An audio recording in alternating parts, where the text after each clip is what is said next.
Al McFarlane. Welcome to the Conversation with Al McFarlane. Today is Thursday, October 24th, 2024. I'm glad to be here and glad to deliver what I think is going to be what we call a robust conversation. We've got a great guest today talking about important things, things I think you'll be pleased to know about, learn about, participate in, be part of.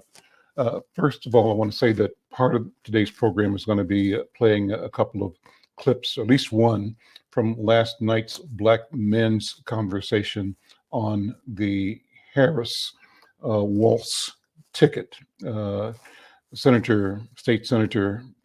President Bobby Joe Champion and the leader of the Minnesota DFL, Harris Waltz campaign, and others collaborated to bring a panel of electeds and business and youth leaders. The panel included former Justice Alan Page. Really a wonderful event. It happened last night at the Camden Social restaurant in North Minneapolis. We'll play a little of that. Like everybody else, we are energized and focused and concerned and worried, but passionate at the bottom of it all about the transition that we believe is at hand, with the choice America has to make whether to pursue a new way forward, as is being described by candidate Vice President Kamala Harris, or do we return to the regressive ism represented by the choice being offered by the Republicans and Donald Trump. Obviously, we are encouraging people, our people in particular, to turn out in droves, to show up and show out, and to get everybody you know, mama, cousin, uncle, neighbor, friends, nieces, show up, vote early if you can, but certainly vote election day. The whole world is at stake right now. And this is important. Your voice is important. And you have to vote and have to encourage other people to vote as well. Well, today I had the good fortune to invite you to be aware of a wonderful program happening this weekend. The program is the presentation of a screening. It's a Twin Cities premiere screening of a film entitled Duluth for Mandela, a Northland celebration. It's happening at the Minnesota History Center. Duluth for Mandela, a Northland celebration, is an inspiring film that's for all ages, and it highlights how the Duluth community honored the centenary of South African freedom fighter and Nobel laureate Nelson Mandela. The film contains stirring music, art, dance, and portrays the values of reconciliation, inclusion, and transformative joy. All of that embodied in the life of the great Nelson Mandela. Following the film, the presentation of the film's producer and director, Jerry Williams, is going to be joined by Carl Crawford, who's the equity and inclusion specialist for St. Louis County, for a panel discussion. Mr. Crawford recently served as the human rights officer for the city of Duluth. Well, my good fortune is that Jerry Williams is here with me in studio today. Jerry Williams, welcome to the Conversation with Al McFarlane. How are you, my friend? Good afternoon, Al. It's great to be with you. Well, tell us about you, first of all, and then tell us about how you have come to present this work of art. Well, thank you for the opportunity. It really begins here in there where you are in the Twin Cities, where I grew up, starting out in St. Paul and then moving to Minneapolis. And over the years, and when I came back from college, went to college out east, I was walking past the storefront of the American Friends Service Committee, which is a Quaker social action group. It was on Hennepin and Franklin, and there was this window display about apartheid in South Africa. And being a curious person, I went inside, I looked, and came out an hour later, a member, and then later on, the chair of the Minnesota Anti-Apartheid Committee. So this was in the mid-'80s. We did a lot of consciousness raising with organizations, with churches, and so forth. talking about apartheid and how it was just unconscionable for this unjust system to be oppressing Black South Africans. So at that time, only South Africa and what was then called Rhodesia had not gained its liberation.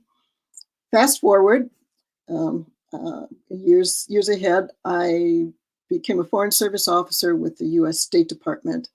And after several assignments in different countries, I got an assignment to Durban, South Africa, in a free South Africa, where Nelson Mandela was finishing out his term as president.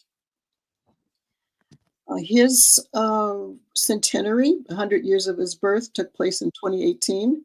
At that time, I moved to Duluth, and in consultation with Judge Lejeune Lang, who is the honorary consul for South Africa, resident in Minneapolis, I said I'd like to plan public programs for the whole year of his centenary and let people know about Mandela, his message, his values, his relevance to where we are, who we are, and what we want to be. And so that was the case. We did art exhibits, book exhibits, concerts, all kinds of programs in the schools and different places. And I ended up with a lot of footage that I had never planned. People came forward, or people who were at the events, and they said, we have these pictures. And so I just started to think, well, how am I going to be a good steward of this information? So that's where the idea of a film developed. We augmented it with contemporary interviews of interesting people who had a lot to say, and got a grant and 2 grants, both local. And so the film is quite local. There are local people in it, local landmarks, but it's really relevant around the world. The message of Mandela, touches all of us, and it's relevant at all times. Let's take a minute and watch the trailer. I think it's queued up. If it is, we'll check it out and come back and talk more about it. I'm Al McFarlane. This is The Conversation with Al McFarlane.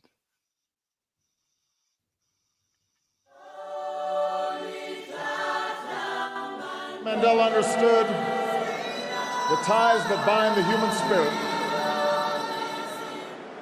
There's a word in South Africa, Ubuntu.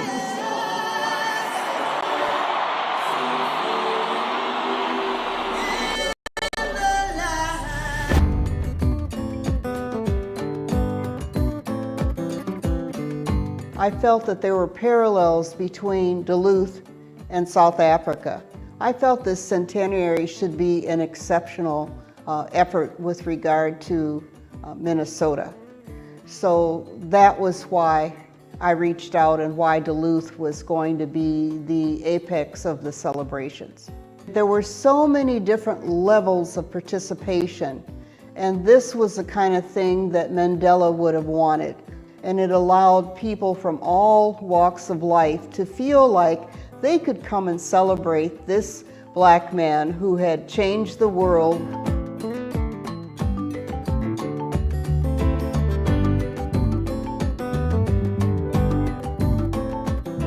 It's an opportunity for us to remind ourselves that we're all part of this fabric of Duluth together, and that an opportunity for us to focus on one of those particular cultures that makes Duluth rich and unique and exciting. It brings a lot of culture, I feel, that we haven't had. I mean, northern Minnesota, meat and potatoes. We are trying to step outside of the box. So may the legacy of Nelson Mandela freedom live on, and may the people in the city of Duluth and all over the world never forget his great sacrifice and his belief. Freedom is coming. Oh yes, I know.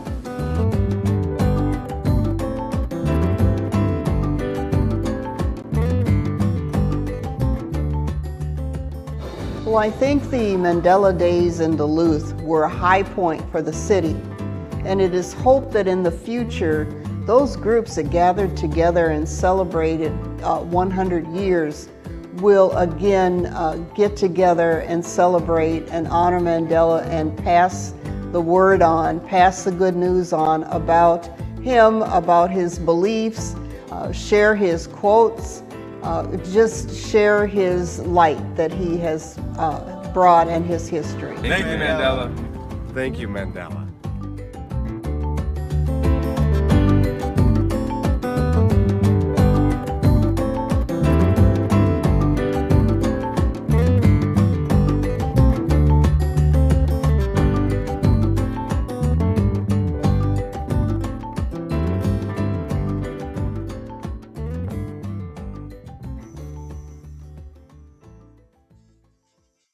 How nice. That's so nice. It's good to see. Well, that's going to be available for viewers here in Twin Cities on Sunday. Make the invitation, Jerry. It's going to be screened at the Minnesota History Center this coming Sunday, October 27th from 2 to 4 p.m. It's a free show. It's for all ages. And we just hope people will come out, and the subtitle says it. It's a celebration. You know, apartheid was a somber experience, but out of it came this chance for a new democracy, and modeled by Mandela, who just, I think this picture of him on the poster says it all. Just that delicious smile, that buoyant spirit, that sense of inclusion and bringing everybody into it. I hope that people will take that away from the film as well. Jerry Williams, thank you so much, and continued success in all that you do. Good to connect with you again. It's been a long time. Yes. But we should stay in touch. And as I said before we went on, I'm interested in creating a pathway for communication with Duluth, and maybe we've got that started here today. Thank you, my friend. Thank you. All right, we'll talk to you later. I'm Al McFarlane. This is The Conversation with Al McFarlane. And the balance of the program, I'm going to talk to my friend and colleague, Jeffrey Robinson, who's with Build Wealth Minnesota. He's been with me for a couple of days this week, talking about this weekend's, Saturday's, important Black Wealth Legacy Summit that's coming up at noon to 4 at the Thor Building in North Minneapolis. But before we do that, I wanted to invite you to enjoy a little of the conversation that happened last night. Black men in Minneapolis and St. Paul organizing around their support of Vice President Kamala Harris and Governor Tim Walz, their candidacy to be president and vice president of the United States, on the ballot November 5th. I think November 5th. Yeah, that's the right date. If I'm wrong, correct me. It's either the 4th or the 5th. Now, I'm showing my age at the moment, but it's next Tuesday. Put it that way, Tuesday. Just let me double check to make sure, because I don't want to give Cooper, what's the right date? Just make sure I've got it the right way. You can put it in the chat here for me. Anyway, let's listen to what happened last 2 Tuesdays from last night. Put it that way, from this week's Tuesday. Let's listen to some of the conversation last night. Election day, November 5th. That's correct. Senator Champion. Let's hear for the president of the Minnesota Senate, everybody. So, when I think of black men, I think of my dad, Leonard Ellison. When I think of black men, I think of my grandfather, Frank Martinez. I think of my other grandfather, Zolly Ellison. And these two guys, they came from the deep South, Louisiana, Georgia, up to Detroit, and they raised me and my 4 brothers. And my father and the dreams of my grandfathers were big for us. And their biggest dream was that we would be able to do better than them. And how many brothers in the room want their biggest dream is to see their children do better than they've been able to do? Right? Some of you own your own homes, but maybe it was a family dream for the family to own their own home, to get a college education. Being a black man is a very special thing to be, because we never missed a war. Did you know that? The black man never missed a war. The people who the American people admire the most, so often for their athletic and artistic prowess, our black men, and yet those same black men, some of them, it was a time when they couldn't even walk through the front door of the stadium that they were about to be the stars. They couldn't. Duke Ellington, they wanted him to play great music, but he had to come through the back. And yet the world was amazed at the music he was able to produce. Black men have given all to America, but through the course of history, we haven't been always recognized for what we have contributed to this great country. And I think it is at this moment in time that the black male electorate, it is about time, it is high time that a campaign stopped and said, wait a minute, we gotta have a black men's agenda. Yes, sir. And so I thank the Harris campaign, I do, because I think it is right and it is just and it is proper. If they want our vote, they should come and ask for it and tell us what they're planning on doing to earn it. And that's what this conversation is about tonight. So, brothers, many of you come from various walks of life. Somebody said, what do black men want? I'm like, it depends on the black man you talking to. There's a lot of diversity amongst us, but there's some things that we want. We want respect. Amen. Don't disrespect me, man. Treat me right. Don't disrespect me.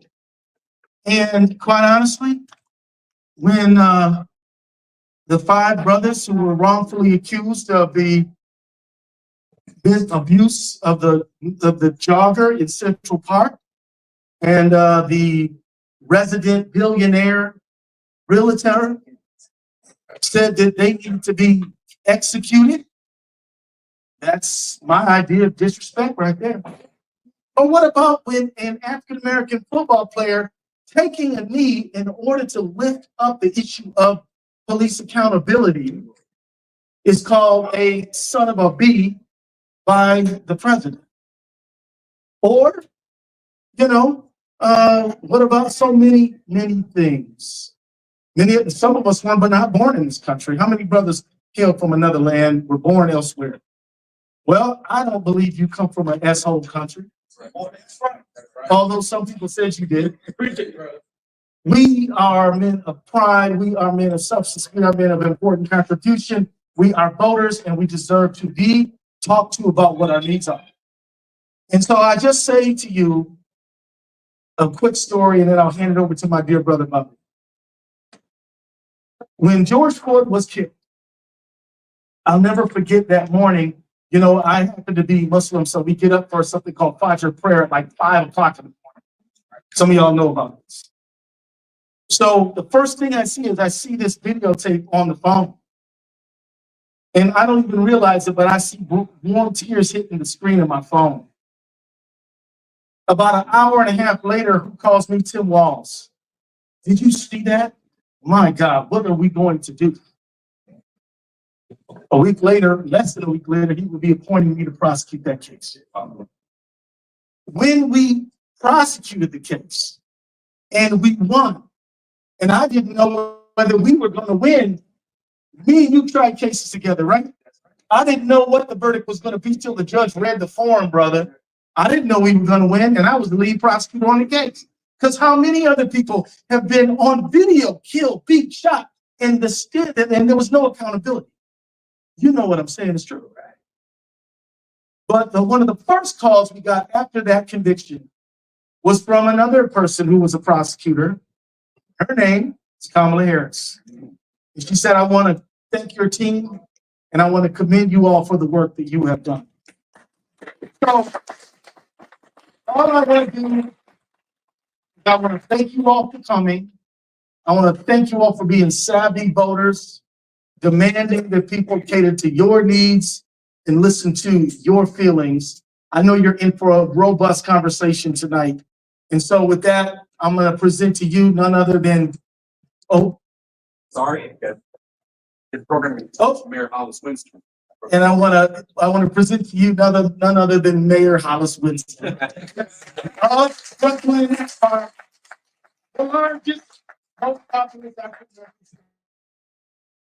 There we go. That was a great session last night. Full house, packed house, standing room only.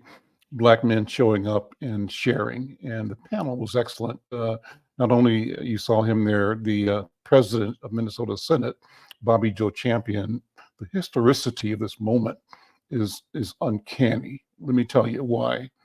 Joe Biden said when he ran and was elected, he wanted to be a transformative president.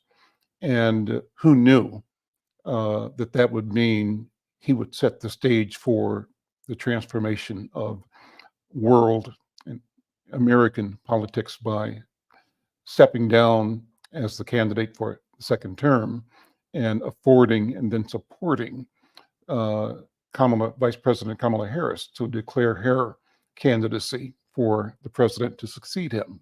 Historic, transformative indeed. What's the Minnesota parallel? Tim Walz, Governor Tim Walz, selected as his running mate Lieutenant Governor Peggy Flanagan. Minnesota probably is one of the few, or maybe the only state that has a Native or Indigenous woman as the second in command in the executive branch. She's Lieutenant Governor. So what happens if and as Governor Walz joins Kamala Harris in Washington, D.C. after their successful election next month, November 5th? What happens in Minnesota is that Peggy Flanagan, Lieutenant Governor, becomes the governor of Minnesota.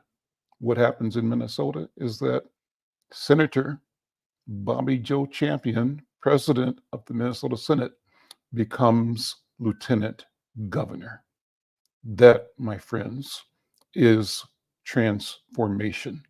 It's setting a new agenda. Now, Peggy Flanagan, let me give her some credit. She came in not only with the support and with the lift provided by Governor Walz, but I get their press releases every day, and every press release they send out says something like, Governor and Lieutenant Governor, Governor and Lieutenant Governor said this, Governor and Lieutenant Governor. So his whole agenda has been to present her as part of his strategic leadership mission.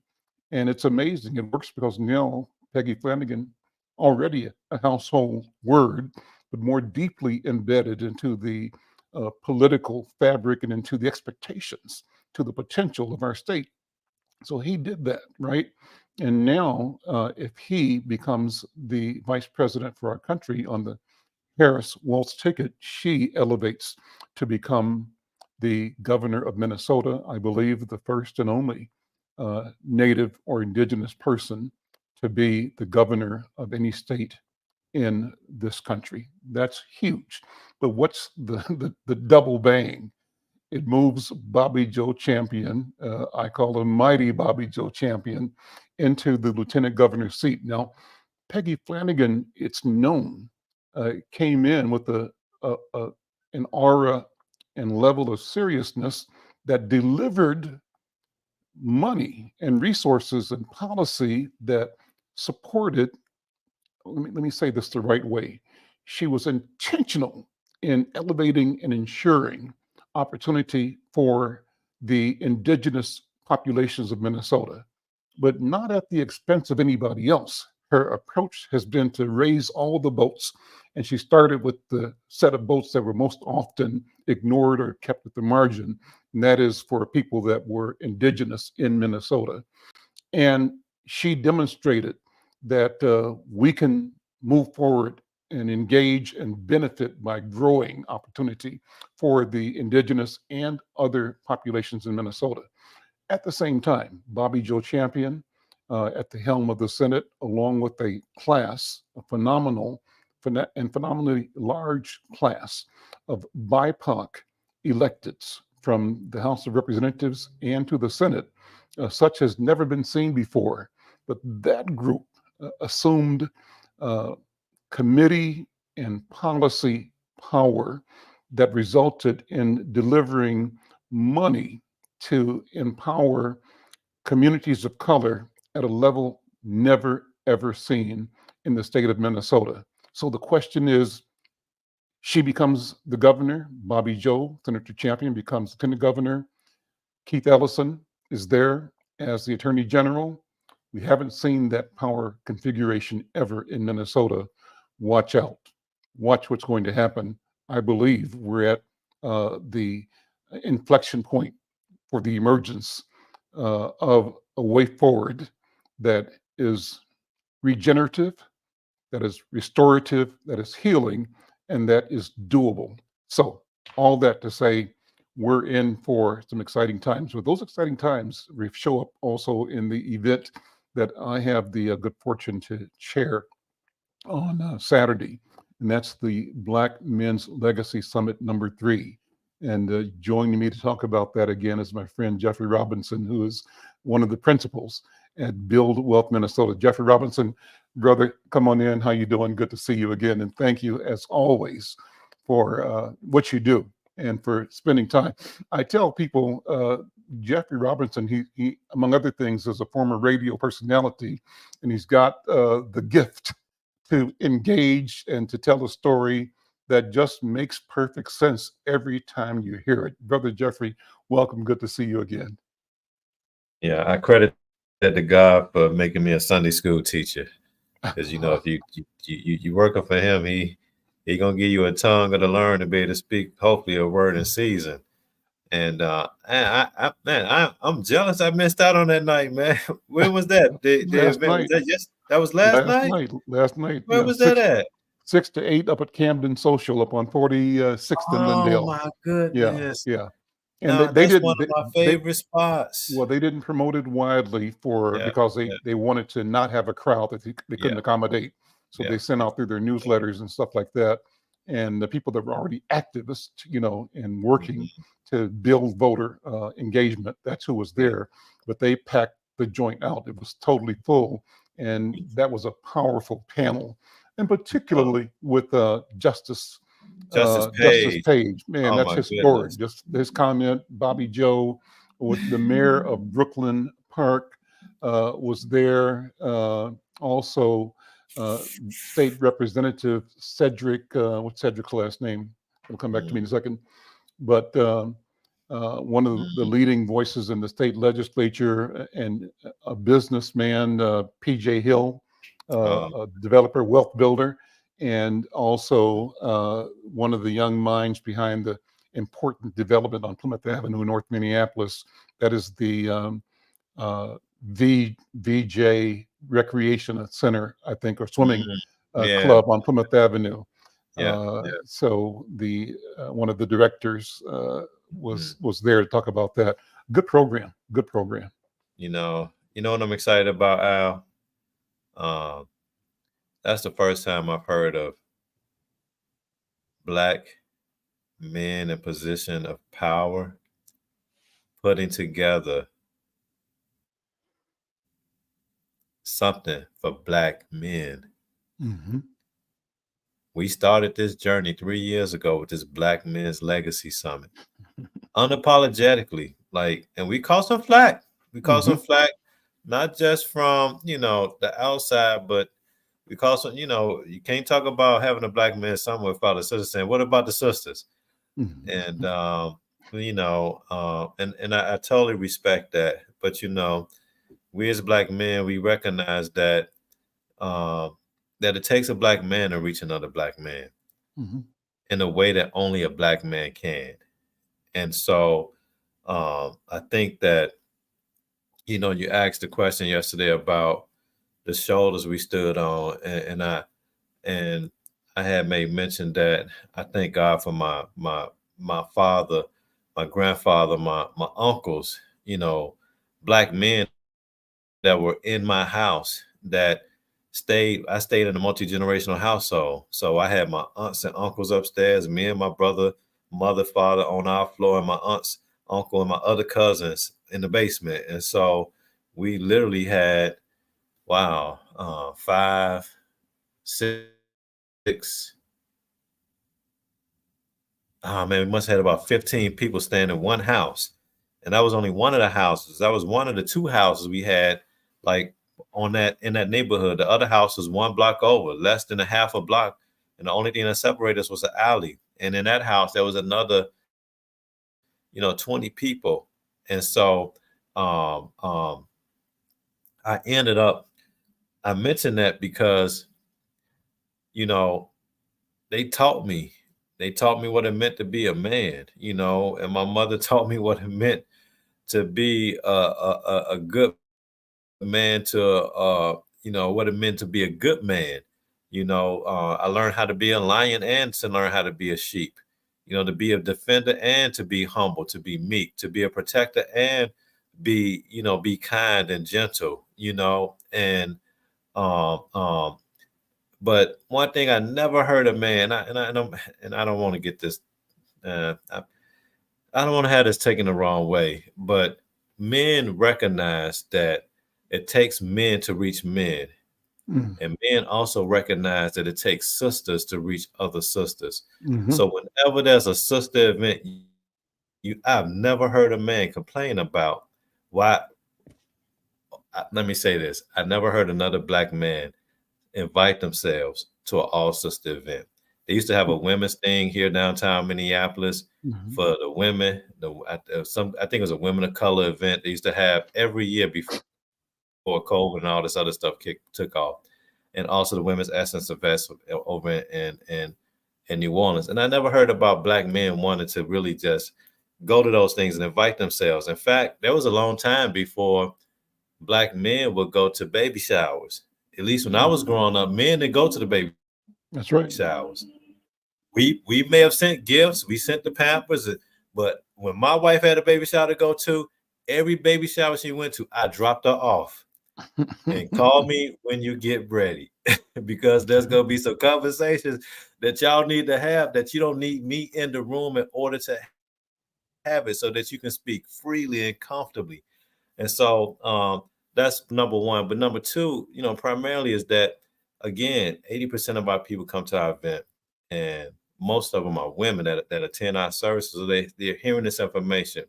And for black men, they need to hit a call. And we need a call right now. You know, there's been a lot of you made a word. You said inflection point, the Mhm. point in which the curve dips and goes a different way. Mhm. This is an inflection point. And but in order for the curve to dip and go that other direction, there has to be some forces pushing into that curve in order for it to go. But otherwise, if there's not any forces, you know, inertia takes in and it just goes the same direction. So there has to be something either pulling it or pushing it and turning and twisting and bending in it. But it's something that's impacting that line in order to get it to change direction. And right now, when it comes to, you know, when it comes to black men,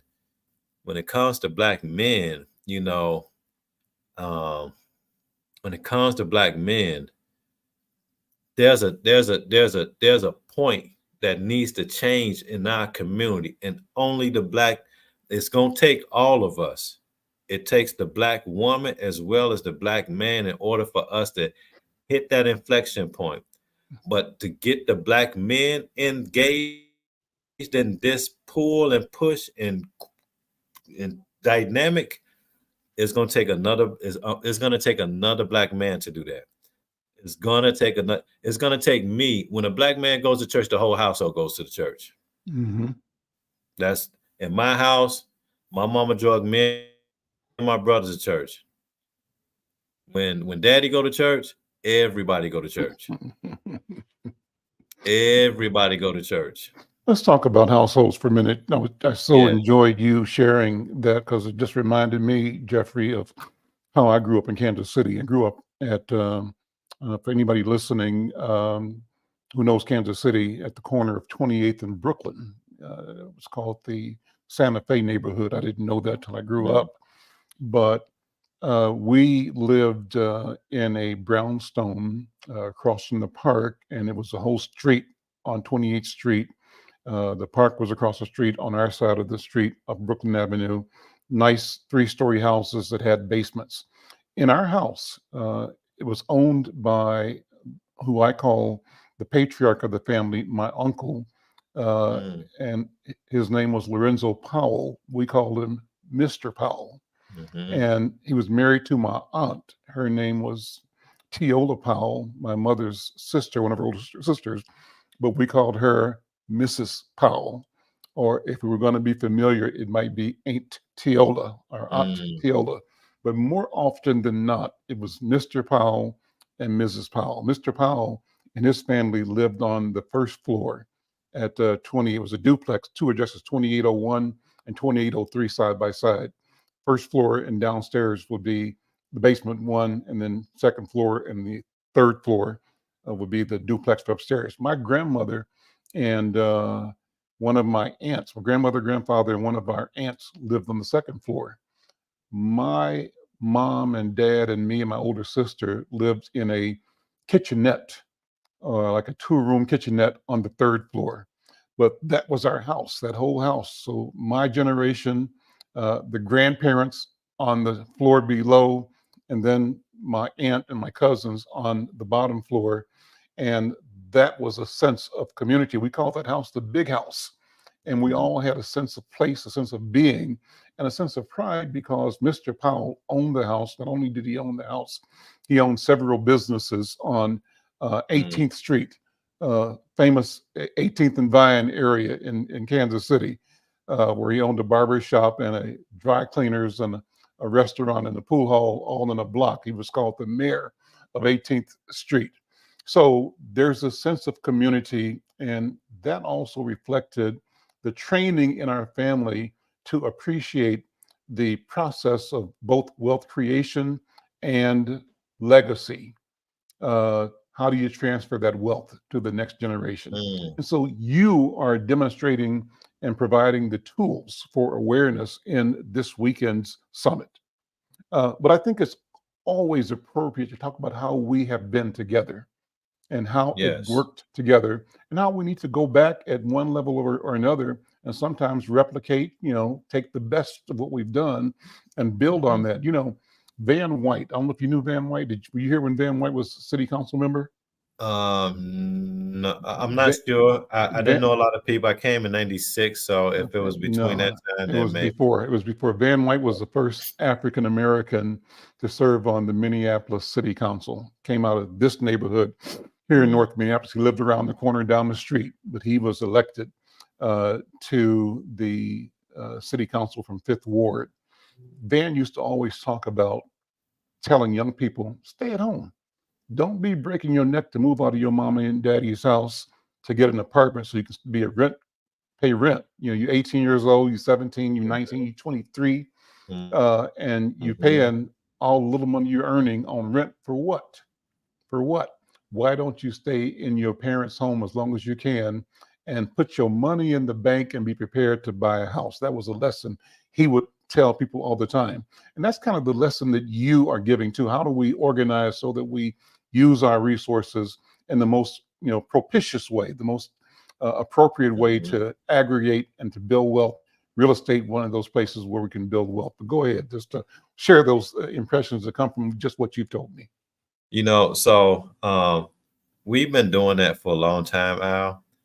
The only time that ceased to be the case where you didn't stay home until you were on your feet and you moved out the house, that all ended when we became dependent on government assistance. Because once the child turns 18, they're an adult and they have to leave the house. Or the family has to leave the house. But you no longer can receive benefits that include that child being an adult. And so it wasn't uncommon for us to have adult men in the house. And it wasn't uncommon for multiple generations staying in the house to preserve the wealth in the family.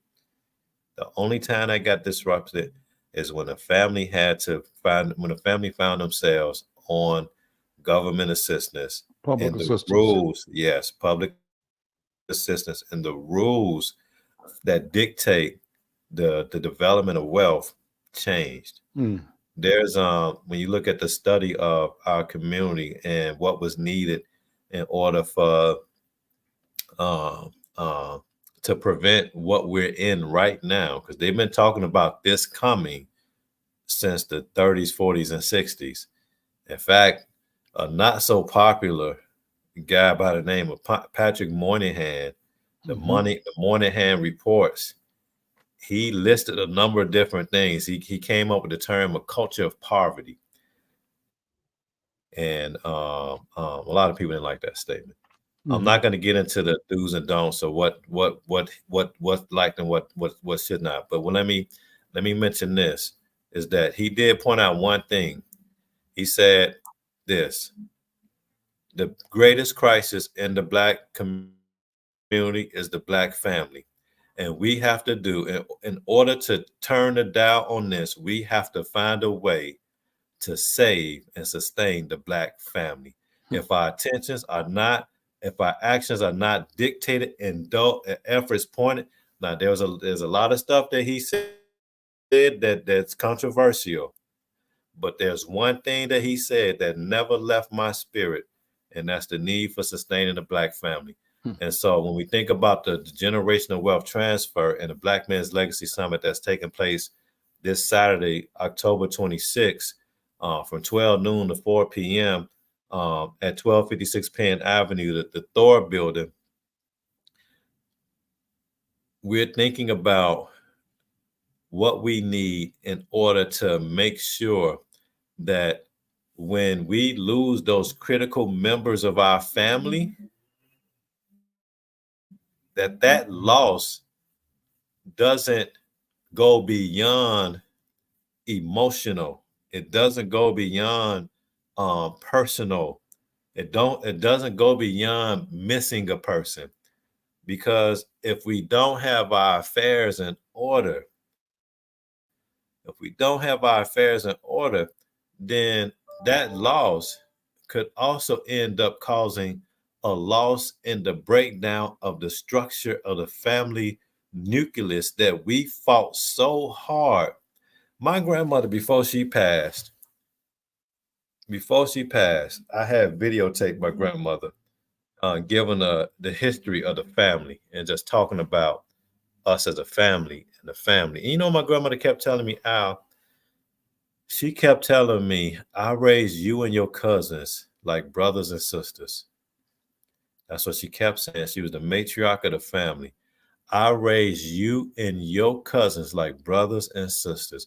You and your cousins like brother. And she said it so many times that when she passed, even to this day, that's the whenever I think about my family, regardless of what's going on, what's not going on, whenever I think about my family, I hear those words. I raised you and your cousins like brothers and sisters. Basically telling me that somebody has to take charge and take responsibility to make sure that what she started, it did not end when she passed. That's what she was trying to communicate to me. And now, because she knew that the house that she left, that's material. But at the end of the day, she did not want material or her loss to result in the loss of that other wealth that needs to be transferred. So while we're dealing with the generational wealth transfer, and we're dealing with probates and wills, estate planning, trust, we're dealing with transferring of homes, especially homes with mortgages on it, homes that don't have mortgages on it, as we're dealing with also how to overcome bereavement trauma, so that while we're grieving over the loss of our loved ones, and also dealing with the fact that there's some societal expectations of how Black men deal with grief. They're not healthy. We ain't supposed to cry. We ain't supposed to mourn. We supposed to just get over it and just that be that. But my wife, when my wife first got married, maybe a year into our marriage, my wife got married, got pregnant, and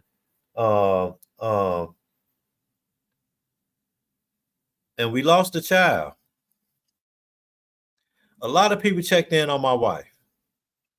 How many people checked in on me, Al? Because that wasn't supposed to hurt me the way it hurt her.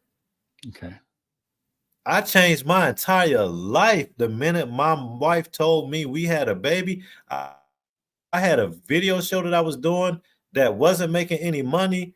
The job that I was doing, it wasn't making money, but it was flexible so I can pursue this one part of my career, but it wasn't enough to take care of me, my wife, and this oncoming baby.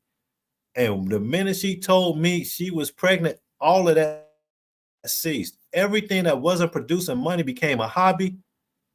And I went on to pursue a successful career to take care of my household, while at the same time grieving the loss of a child that never came to be. It never came to be. And not one time did anybody say, man, how you doing? You all right, Jeff? You know why? Because the expectations that we supposed to be made out of rock, made out of steel, nothing's supposed to hurt us, nothing's supposed to affect us. So the idea of when we think about the overcoming grief and how do we deal with it, there's some things that you're not supposed to do as a black man. You ain't supposed to cry around other black men. Or the only time you get to cry is at the funeral. That's the only time you get to let go of your emotions. But when the minute the funeral's over, dry the tears up, man, move on. So you got 3 hours to grieve. As you're speaking, Jeff, I think back in my mind's eye, sort of going back into my DNA, I suppose, and wondering what it was like for my great grandfathers, those men. What would it have been like to know that you're in the hull of a ship and that you are chained to the walls, and that some other human being had the power to come and rape your wife, your sister, a woman, or you, and you had no power to resist, or the resistance meant certain death. What was it like to be on a plantation? I heard some documentaries that were done in the 30s and 40s, part of WPA, the work program, work progress, or something that they used to try to jumpstart the economy out of the depression. They put recorders and tech and reporters into the field to document the lives of some people that were still alive who had been enslaved. And I listened then to one report where I don't remember the gentleman's name, the brother's name, but I just remember what he said when the person that interviewed him happened to have been his great grandson or his grandson. He said, "What was it like, to what kind of job did you have? What was it like, going to work?" And so the elder looked at him. Well, this was not video; it was on radio, but I could see it in my mind. I could see the elder looking at this young person, saying, a job. I didn't go to a job. We were enslaved. And we were at work 24 hours a day, 7 days a week. Our lives belonged to somebody else. And so having survived that trauma, and we're not through with it yet. We're not out of it completely. It's generational trauma. It lives in our bodies, in our memory, and so then you come back to what you just said about how do you, given that environment, discover the wherewithal to say, I got to step up. Because I'm here. And I have a responsibility, and I'm accountable to my child and my wife and my family. And in saying that, you declare that you're also responsible to all those people that came before you. But for them, you wouldn't be here. And you also are saying, because of my responsibility to my child and my wife, to myself, I am ensuring and making a commitment to eternity itself. Through me, eternity passes. Absolutely. And I have a duty to improve my life and the life of the people that I care about, and that extends to all of humankind. Every single last person. Mm-hmm.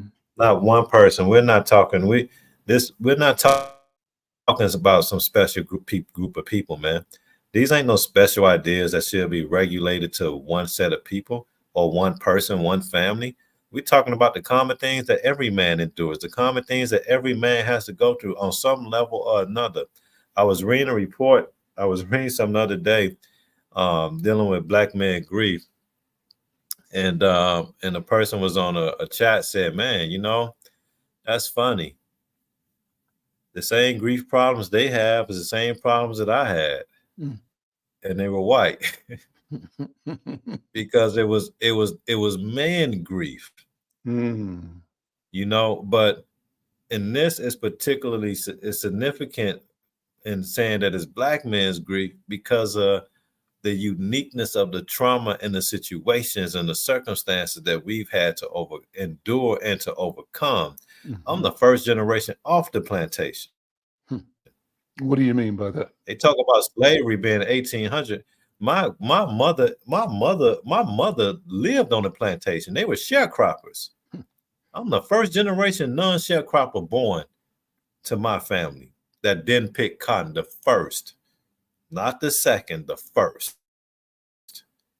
So when my mother moved out the plantation, it was because somebody took them off a truck when it stopped raining outside. When they chased the plantation owner chased down the school bus and pulled them off the school bus and sent them to the field. The only time they got to go to school was when the conditions were such that you weren't picking cotton. And so because that was the life of a sharecropper. You picked cotton and you went to school when there wasn't no cotton to pick or the days wouldn't allow for it. And they pulled her off, her and her brothers and her sisters. They pulled all of them off the bus and sent them back into the field. And when my grandmama got home and asked them how was school, they told them, what school? We didn't go to school. Uncle Mr. Charlie and pulled all us off the bus. And Mom said, what did he do? And she went in town the next day and told the people at the community office, I need a house for me and my kids. I got 12 of them. And I need a house for me and my kids. And shortly thereafter, they found them a place to stay, and she moved off that plantation. Mm-hmm. And the plantation owner begged and pleaded for my grandmother to not leave. Her and my grandfather not begged and pleaded for them not to leave that plantation. And the bus that they pulled my mother and uncles off, the other bus carried their kids on to school. White kids. The white kids, yeah, they went on to school. Mm-hmm. But my mother and them was the ones that got pulled off the bus. Not that they was on the same bus, but they got pulled off the bus. And so now, you know, when you think about getting through those type of experiences and getting to this point and getting to a point where we're now in a position where we have access to more resources than ever to build lives for our families, we have a moral obligation. And there's not one black man that's living that I can think of that growed up with me. Let me say that growed up with me that don't have a sense of what it means to be a provider, what it means to be a protector, what it means to be the moral standard in the family, what it means to be the example. I don't know many black men, at least in my household, you didn't get that chance. You didn't get the chance not to know that you were a bearer hold. You held a flag, and our flag was the Robinsons, and there were certain things that the Robinsons didn't do. And whatever those things were, if you got caught doing it, you were quickly pulled to the side. It's like, nah, we don't do that. And so when we think about this generational wealth transfer, it's not just about the money. It's about the culture. It's about our values. It's about the principles that we want to pull down and pass down into our kids. But the generational wealth transfer is also about the mindset that one day we are not gonna be here.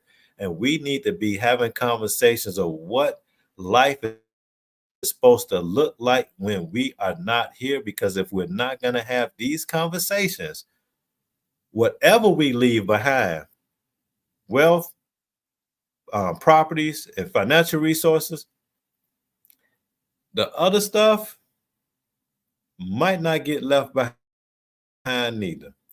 Because this is a mindset. So when you think about generational wealth transfer, you're creating a mindset that you have to create an environment that mimics what you expect out of your family and their conditions once you are no longer in place.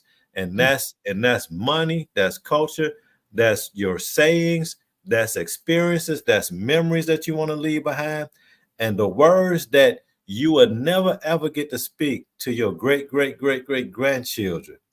You need to be speaking them into somebody now to make sure that those words get passed down. Because this generational wealth transfer, yes, it is about the money. But this is really about creating a mindset that one day you ain't gonna be here. And if we ain't gonna be here, we need to know what it's supposed to look like. And if we know what it's supposed to look like, then we should be making preparations today to make sure that it turns out the way we hope it turns out. It's gonna be out of our control once we leave. But whatever we can do right now, we do right now. I think this is an important conversation. It also brings a confession from me, Jeff, and it reminds me that when I bought my first house, I was probably 22 years old, over in South Minneapolis on Clinton Avenue. Wow. And one of the things around that, though, was I was approached by an insurance man who I owe an apology to right now, Bernie Glover.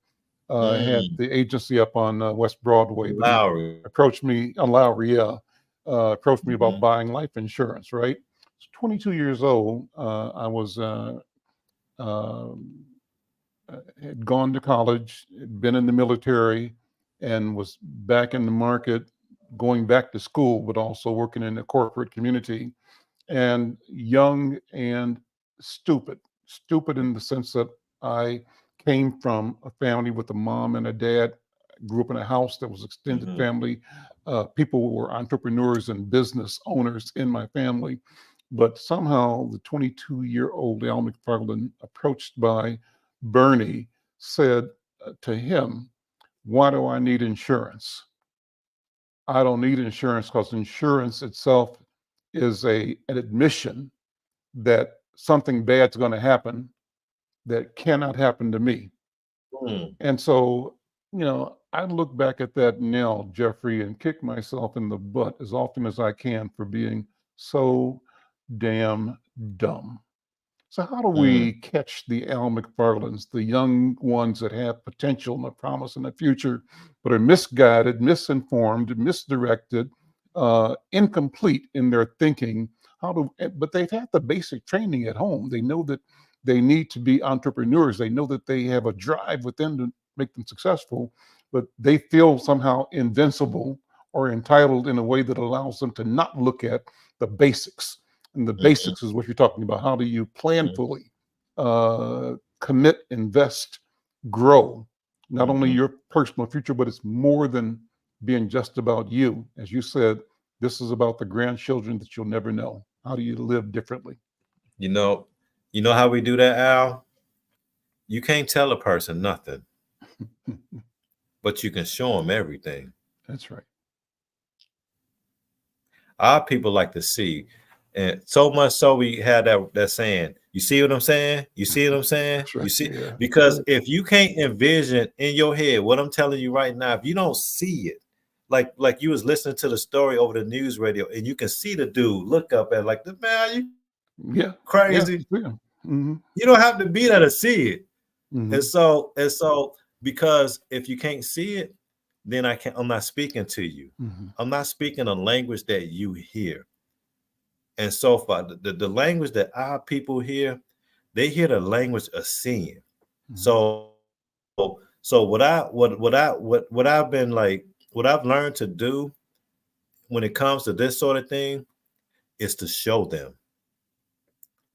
I show them in a way that makes sense to them. And what you do is you got to connect the seed to the plant, to the tree. And so you say, okay, so I know you say it's only $20 a week, but you know, there's 52 weeks in a year. That same $20 times 52 is $1,040. I bet you do that 3 times a week. That $1,040, that's $3,120. What can you do with $3,120? When was the last time you've been on vacation? You don't want to go out of town. You don't want to go to the Bahamas. You don't want to go to Jamaica, do a cruise with your girlfriends. And then you start making, yeah. So that $60 that you're spending a week at McDonald's and Olympus Cafe is actually costing you a very good lifestyle, a vacation. Yeah. Now, it's okay if that's what you like to do, because I'm not telling you what to do. I'm just exposing you to the choices that you have and their impacts that from your decisions that you're making, because you're helping you connect the dots so that you're not living today. I'm just exposing you to the rest of the year, because you're not making a connection. So once we find a way to expose them to the rest of the year, once we find a way to expose them and just show them the way, if I can help you see it, I can get you to make those changes. And that's what we got to do. We just got to show it to them. We're doing Just it this, we're doing it this Saturday, October 26th, up at the Thor Building, 12 p.m. to 4 p.m. It's the Black Men's Legacy Summit #3. The theme is generational wealth transfer. Be there. Be there. Tell everybody you know to show up. This is important information. We're out of time, but Jeffrey, always a pleasure to be with you and to talk with you. Thank you so much, man. All right. I'm Al McFarlane. We'll see you next time.